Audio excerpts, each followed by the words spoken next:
तो अब एक ऐसी गाड़ी की तरफ चलते हैं जो दुनिया भर में तो काफ़ी नामी है, हिंदुस्तान में बहुत ज़्यादा इसे हमने नहीं देखी है और इसकी भी कई वजह हैं। क्या वजह हैं और क्यों हम आज इसे लेकर आए हैं, ये सब बताते हैं। हम बात कर रहे हैं इस नई ऑडी टीटी एस लाइन की। क्या खास है इसमें, अब वही जानने की बारी है।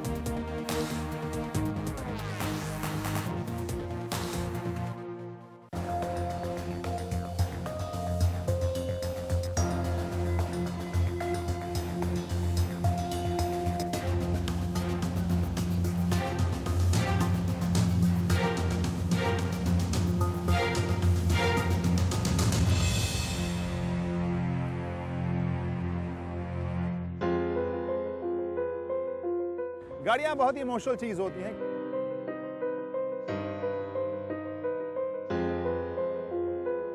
कई बार आपको तकनीकी तौर पर कमजोर गाड़ियां बहुत पसंद आती हैं, कई बार हर आंकड़े सही होने के बावजूद गाड़ियां अपील नहीं कर पाती आपको, और इसके पीछे कई वजह होती हैं आपके पर्सनल पसंद और नापसंद की। जैसे इस गाड़ी की बात करूं तो बहुत ज़्यादा अपील इसने मुझे कभी नहीं किया, हालांकि दुनिया भर में नामी है, बहुत से लोग इसकी तारीफ करते नहीं थकते।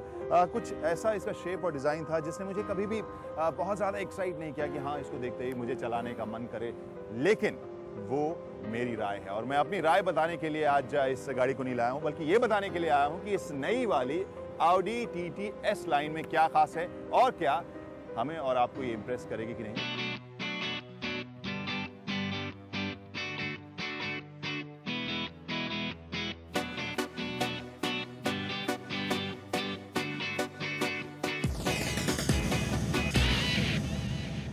तो एक बार बाहर से नजर डाल लेते हैं अब इस ऑडी टीटी के एस लाइन के ऊपर। लुक के मामले में आपको बहुत ज़्यादा तब्दीली नहीं महसूस होगी, जो कि आपने पारंपरिक तौर पर ऑडी के टीटी कूपे को देखा है। और लाइंस आमतौर पर ऑडी की गाड़ियों में आपको ऐसे मिलते हैं जो कई बार सटल भी होते हैं, कई बार उन्हें आप बोरिंग भी कह सकते हैं, लेकिन कई बार क्लासी भी कह सकते हैं, क्योंकि बहुत सालों तक वो लाइंस और वो डिज़ाइन पुराने तो नहीं पड़ते, ये तो मैं कह सकता हूँ। लेकिन जैसा डिज़ाइन के बारे में आमतौर पर मैं कहता हूँ, वो आप आपके पर्सनल पसंद की बात है, हमारा नज़रिया कैसा है।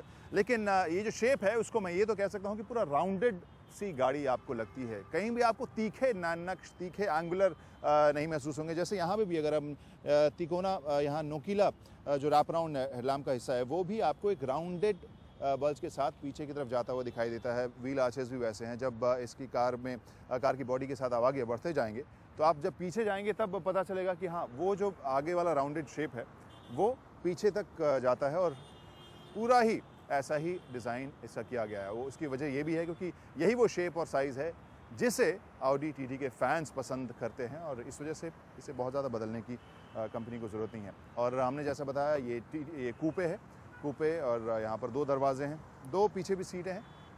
2 सीटर कार है, 2 पीछे सीटें हैं, लेकिन वो बहुत ही छोटी सीट्स हैं, यानी हिंदुस्तान में हो सकता है हम लोग इस्तेमाल करें। आमतौर पर ये उन शौकीनों के लिए गाड़ी है जो रफ्तार का एक्सपीरियंस करना चाहते हैं, रोमांच एक्सपीरियंस करना चाहते हैं, और वो वैसी ही गाड़ी है।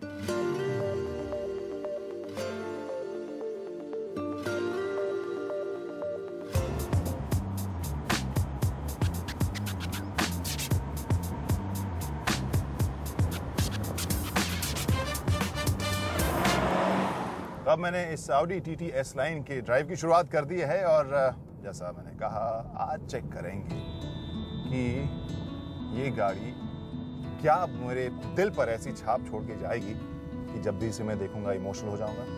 क्या इसकी ड्राइव इतनी एक्साइटिंग होगी, इतनी मज़ेदार होगी, देखते हैं।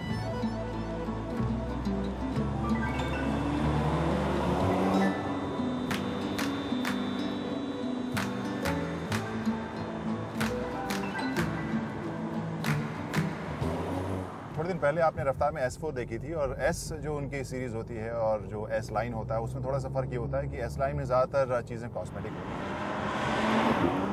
परफॉर्मेंस बहुत हद तक सिमिलर बराबर रहता है जैसा कि इनका काउंटर पार्ट जो रेगुलर वर्जन्स हैं, रेगुलर मॉडल्स हैं उसके साथ।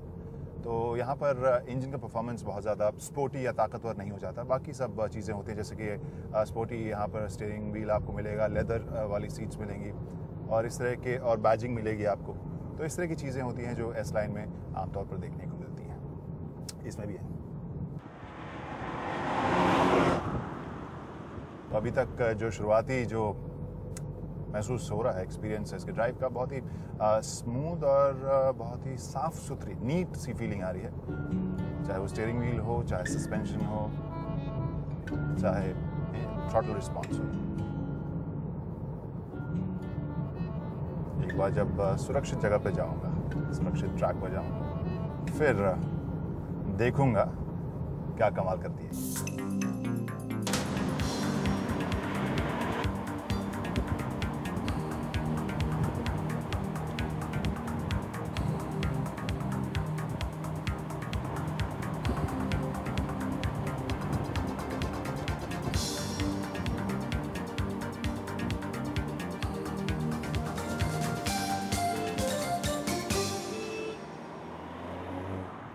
लेकिन एक बात तो है कि जब आप इसके अंदर बैठते हैं, इसे चलाना शुरू करते हैं, तो एक छोटी स्पोर्ट्स कार की बड़ी अच्छी फीलिंग आती है, जो मैं अभी महसूस कर पा रहा हूँ।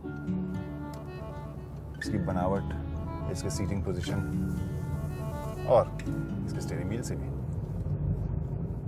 और अब बारी आ गई है जब मैं इसे डालूंगा एस मोड में और उसके बाद देखता हूँ कि किस तरह का रोमांच पैदा करती है। वाह वाह, मजेदार। 2 लीटर का इंजन है तो इस वजह से आपको बहुत ज्यादा ऐसा नहीं लगेगा कि हाँ एकदम ताबड़तोड़ ताकत आ रही है, लेकिन जो ताकत आ रही है बहुत ही स्मूथ और शार्प आ रही है और वो बहुत ही अच्छी फीलिंग जरूर दे रही है। और इसकी आवाज भी इंप्रेसिव लग रही है, थोड़ी महीन है।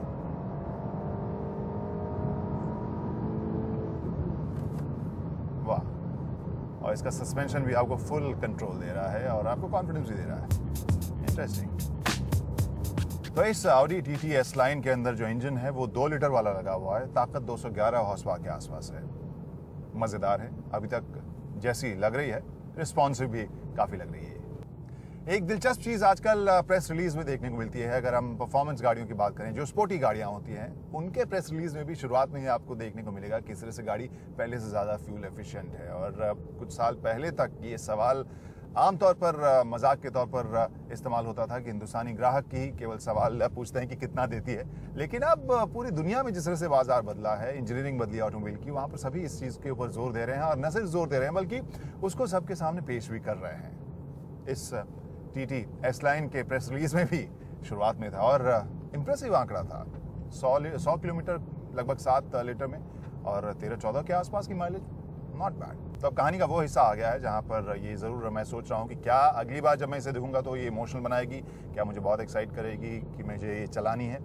अभी तो नहीं लग रहा है ऐसा, हो सकता है 2 दिन बाद मैं इस ड्राइव को याद करूं तो ऐसा महसूस हो, लेकिन ऐसे पैकेज अगर हम इसे देखें तो ये वो सेगमेंट नहीं है जहां जो बहुत प्रचलित हो हिंदुस्तान में। वैसे ग्राहक जरूर हैं जो TT के फैंस हैं, वो इसे खरीदेंगे, लेकिन अगर पैसे की बात करें, रोमांच की बात करें, इसी सेगमेंट में, इस प्राइस रेंज में कई और एक्साइटिंग प्रोडक्ट्स भी मौजूद हैं और इस वजह से ये गाड़ी केवल उन एंथुजियास्ट के लिए मैं कह सकता हूं जो इस गाड़ी के फैंस हैं।